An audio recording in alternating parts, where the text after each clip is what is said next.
Agah couldn't find his cat. After preparing food for Munir Beek, he couldn't find him. He was lying motionless under a sofa when Agah finally found him. Panicked, he rushed to the veterinarian, but it was already too late. Shockingly, Munir Beek hadn't eaten or drunk anything for months. How is that even possible? The only question on Agah's mind. The answer he never wished to hear. Agah was later diagnosed with Alzheimer's. This scene from the series Persona says a lot about suffering from Alzheimer's.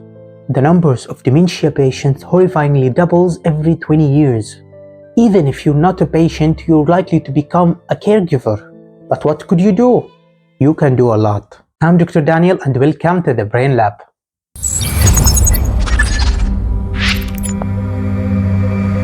But first, why does this happen? If this was a patient brain and we cut it open, we'll notice certain proteins tend to clump together, forming sticky plaques called beta-amyloid, which reduce the efficiency of electrical signals in the brain's synapses. And here where the war begins. These plaques aren't just sitting there. They are misplaced, which triggers white blood cells to step in and fix things. White blood cells are aggressive. They just go all out, damaging everything in their path, making things even worse.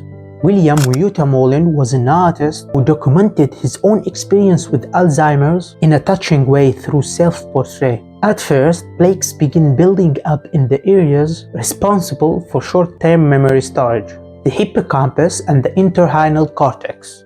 This is why patients start struggling to form new memories. Then things get worse.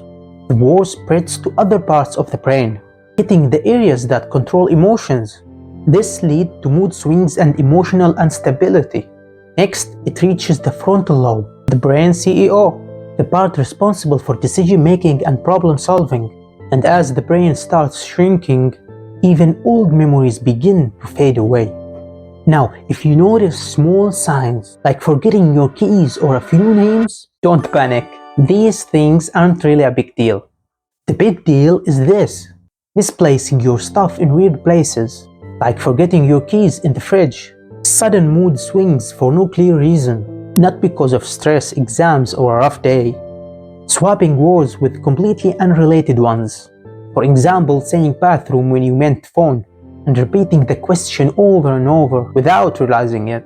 A groundbreaking study was conducted in a nunnery on participants with wildly varying health conditions. Surprisingly, researchers found that some individuals had significant brain shrinkage and Alzheimer-related changes, yet they show no symptoms at all, which raised a crucial question. How is it possible for someone to have a brain similar to that of Alzheimer patient but still functions normally? The answer is the brain's secret weapon: neuroplasticity, the brain's ability to form new synapses in order to learn and memorize.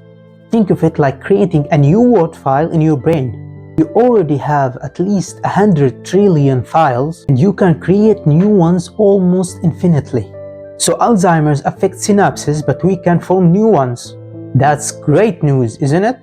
Yep, you can make a difference. Just make new connections. Build your backup. Alzheimer's is less common in highly educated people or those who regularly engage their brains. If you're young, read, learn, challenge yourself. If you're old, stay socially engaged, solve puzzles, play crosswords. Studies showed that crosswords puzzles can delay memory decline by 2.5 years.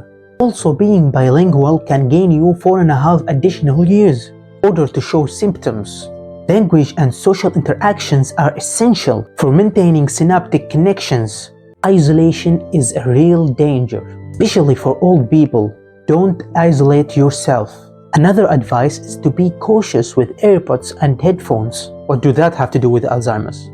Some types can create high pressure in your ears, leading eventually to hearing loss, which is a very important risk factor for cognitive decline.